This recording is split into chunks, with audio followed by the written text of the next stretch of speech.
Athletes and celebrities across the country have been chiming in on the latest incident of police brutality to grab our attention over social media and in the mainstream media. LeBron James has put out a message over Instagram. Do you understand now, or is it still blurred to you? Stay woke.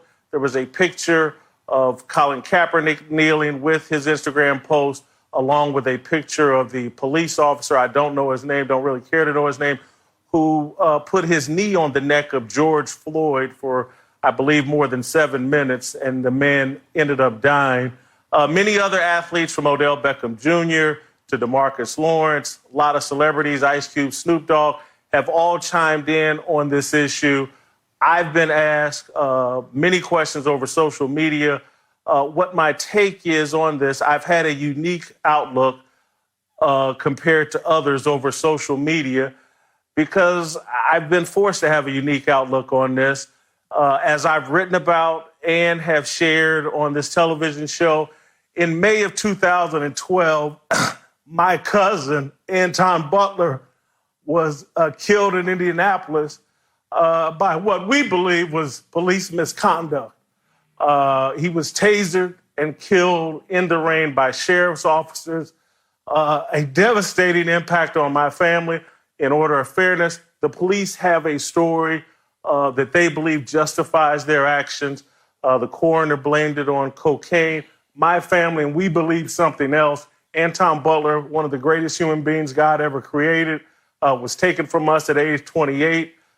This issue has resonated with me before Anton Butler, but Anton is someone that I helped raise, that spent many summers with me in Kansas City, and at age 28 was taken from me. And it's made me move beyond outrage. And it's made me try to examine why this issue won't go away and move more towards solution and how we can improve things. And I'm just not someone that's caught up in social media outrage. I'm someone caught up in how I and others can promote a conversation that improves this situation and moves us towards solutions rather just an emotional outburst when these things happen. I don't want to denigrate any of the people posting social media outrage about this issue. I get it. I'm not sure if it's the most effective way to move us forward and promote a conversation that gets us someplace where we're actually seeing improvement. We've been having this discussion publicly in the media at least since 1991 and Rodney King. I'm not sure if things have gotten better. And so part of my solution and part of the things I've tried to argue to people and try to present to people is we are making a mistake, I believe, a lot of Black people with platforms, of trying to define police brutality as a Black problem. It is a societal problem. And as a journalist and as a columnist, my job throughout my entire career has been, how do I put together arguments that persuade people who disagree with me to see things from my point of view? And when you limit this discussion and try to make it just a Black problem, human nature, all human nature, regardless of your color, people are concerned about things that impact them. They're not concerned about things that don't impact them. And if we would broaden the discussion and just follow the facts, we would understand police brutality is a societal issue that impacts us all. There are stats that are easily available on the internet anywhere that will show you that in terms of police shootings and police killings, more white people get killed than Black people. I believe since 2017 through 2019, on average, 408 white people have been shot and killed by police, as opposed to 222 Black people per year. I think it's a mistake to racialize the discussion and just go for outrage when the more effective strategy would be to broaden the discussion and explain to people that police brutality impacts all of us, and there needs to be a discussion about what we can do to reduce this from ever happening. I think anybody that, and we're not showing the video, a lot of people are not. I've watched the video of what happened to George Floyd. It is terrifying. It is disgusting. I think if you take a mature look at this and evaluate it, this officer clearly has an indifference to human life and a level of lack of respect for human life that is frightening. There are actual human beings pleading with him to stop. The man is begging for his life. And this police officer has a look of indifference and brutality and just that is just hard to understand. I don't think what happened to George Floyd here is a controversial or hard thing for people to wrap their brains around, that the policemen here and the policemen that did nothing in reaction are all criminally wrong, in my opinion. I'm not a judge, I'm not a lawyer, but I think most people would come to that conclusion, and we can have a discussion about what happened with George Floyd and others of all races.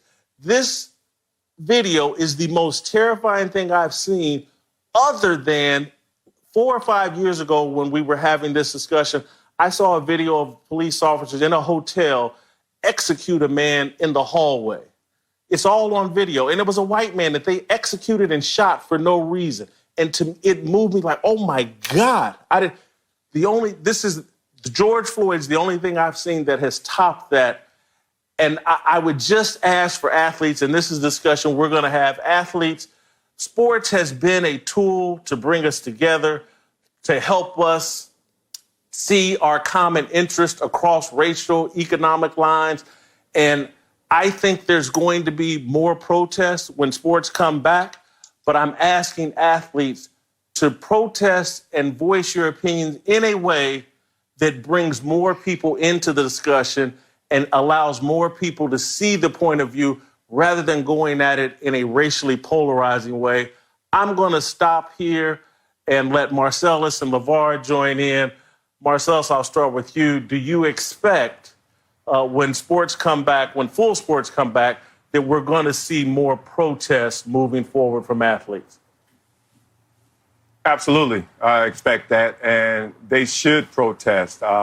In the same respect that you talked about your cousin and you talked about him affectionately, that humanized that incident, that personalized that incident for all of us who are not connected to you or your cousin. And I think the athletes understand that power and that magnitude of power where they, once they protest, will also activate others and humanize their story and them dealing with the consequences of what we're talking about. Why do athletes, and like you said, why make it something where it can be deemed divisive? Why put it into a black and white conversation? The aggregate numbers would suggest that white people have a problem with police brutality and police crimes, but in proportion, the disproportionate number that it affects the African-American community is why these athletes want to make this a black and white issue.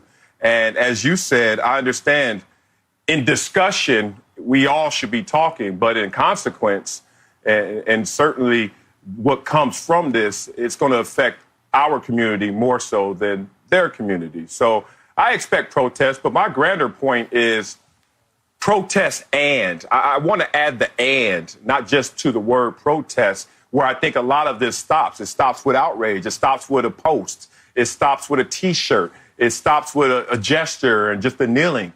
What about the and? And I think that's the really important part about this conversation, that I have a lighthearted example and I have a heavy example. The lighthearted example is me being a DJ. I learned a long time ago not to play my favorite songs. They said, you know what, don't stay in your comfort zone. Play what moves the crowd. And you know what moves the crowd in this country? Policy. You know what moves the crowd in this country? Power. And just like right now in New York, there is a bill trying to get passed that can make false accusations like we saw in Central Park this week, make those false accusations a hate crime. So I want to tell everyone out there, after your post, after your T-shirt, after your protest, and let's affect the policy, let's affect the power, then we can have that true change. I'll give you my heavy-hearted example later. Yeah, I'm going to say yes as well. There will be protests and expect there to be more protests. You think about the first time around when we started talking about conversations around Kaepernick and LeBron and the rest of the NBA guys who were wearing Can't Breathe shirts, it was a shock to the system.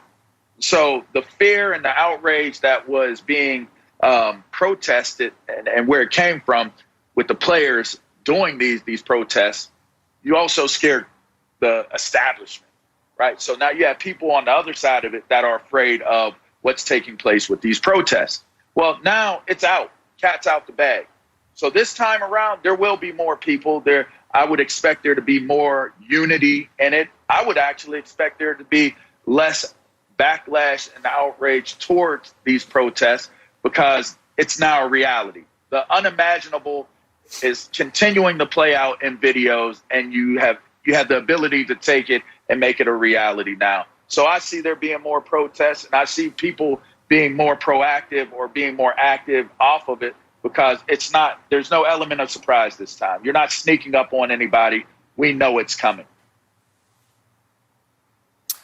I want to follow up on something Marcellus said and just add a little context from my perspective in terms of the proportionality of Black people involved with police brutality.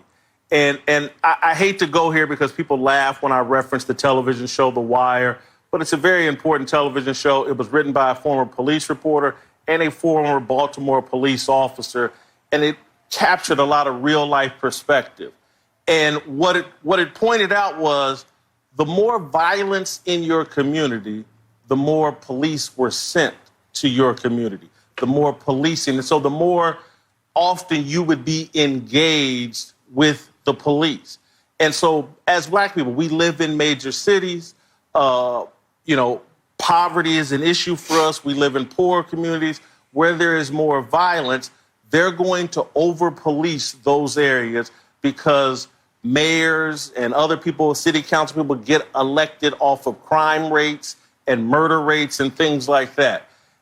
And I say that not as an excuse, but just in the context, the more frequently you're involved with the police, the more apt you are to be harmed by police brutality. And so, again, I would just like to have a conversation because the only way there's going to be change is if more people join the conversation and start addressing the issue. And if the problem is always described as a Black issue, it's going to be very hard to get other people to engage in that issue. And I think if you look at progress across America's history, where we get progress is when we start explaining problems in a more global perspective, in a more inclusive perspective, and explain, no, this impacts you as well. The denial of our freedoms through slavery and other issues actually denied freedom and actually prevented America from reaching its full potential. Once people wrap their arms and minds around that, that's when change happens. And so all I would say, because I do expect athletes to protest, and I'm trying to be careful here and not go at people, but if you protest during the national anthem, you're not going to create a conversation about police brutality. You're going to create a conversation about protesting during the national anthem. And so I would just ask athletes to go, Marcellus said the and the and that I would like to add is strategic protest, strategic action that actually leads to the kind of changes you're looking for. Thanks for watching. Subscribe here to get the latest from the show. And be sure to check out more of the best clips from Speak For Yourself or go watch a few segments from our other shows on FS1.